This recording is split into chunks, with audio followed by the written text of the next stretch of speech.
proud of yourselves, guys. You worked really hard this year. Be excited for what's ahead of you. Middle school is your next adventure, and we feel you guys are wonderful. Okay? So we're going to start with Rosa Ahmed, citizenship, writing, state social, and fifth grade completion.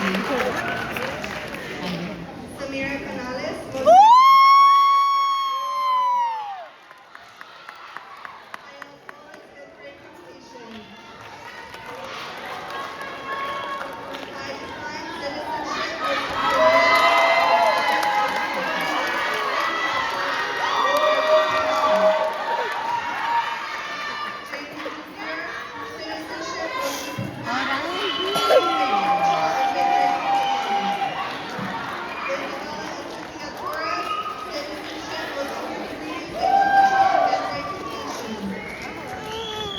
Natalia